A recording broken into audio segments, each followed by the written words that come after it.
Good morning everyone. My name is V. Sadhana. I am studying in 8th standard. I am from Aniket village, Laptur Black. நான் வந்து ELB class வந்து attend பண்றேன். அதுல வந்து ரிஷப் அண்ணாவும் டிரான்ஸ்லேட்டரா வந்து காயத்ரி மேம் எனக்கு வந்து சொல்லி தராங்க. அதுல வந்து எனக்கு ஃபிராக்ஷன்ஸ் சொல்லி தந்திருக்காங்க. 3 டாபிக் நான் எடுத்துர்க்கேன். அத வந்து உங்களுக்கு எக்ஸ்பிளைன் பண்ண போறேன். ஃபர்ஸ்ட் டாபிக் வந்து லைக் ஃபிராக்ஷன். இது வந்து டினாமினேட்டர்லாம் சேமா இருந்தா நியூமரேட்டர் வந்து ஆட் பண்ணிக்கணும். அப்படினா டினாமினேட்டர் நமக்கு வந்து சேமா இருக்கு. அதனால நம்ம 6 போட்டுக்கணும். நியூமரேட்டர்ல ஆட் பண்ணனும். ஆட் பண்ணா நமக்கு 22/6. செகண்ட் டாபிக் வந்து fraction of multiplication. இது வந்து நம்ம மல்டிபிள் பண்ற மாதிரி தான் பண்ணனும். இது வந்து நம்ம நியூமரேட்டர் டைரக்டாவும் டினாமினேட்டர் டைரக்டாவும் மல்டிபிள் பண்ணனும். நியூமரேட்டர் நம்ம டைரக்டா மல்டிபிள் பண்ணா 3 ம் 5 ம் பண்ணனும். இங்க வந்து 4 ம் 5 ம் பண்ணனும்.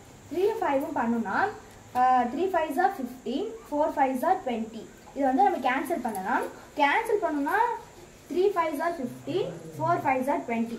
அப்படினா 3/4 ஆன்சர்.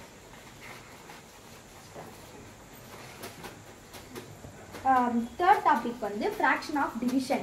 இத வந்து நம்ம மல்டிப்ளிகேஷனா மாத்தணும். அப்படினா நியூமரேட்டர் வந்து டினாமினேட்டராவும் டினாமினேட்டர் வந்து நியூமரேட்டராவும் மாறும். அப்படினா 7 வந்து நியூமரேட்டரும் 5 வந்து டினாமினேட்டரும் மாறும். மாத்திட்டோம்னா இது நம்ம டைரக்டா நம்ம வந்து மல்டிபிள் பண்ணனும். அப்படி பண்ணனும்னா 5 7s are 35, 8 5s are 40. இத நம்ம வந்து கேன்சல் பண்ணலாம். கேன்சல் பண்ணா 7 5s are 35, 8 5s are 40. அப்படினா ஆன்சர் வந்து 7/8. Thank you.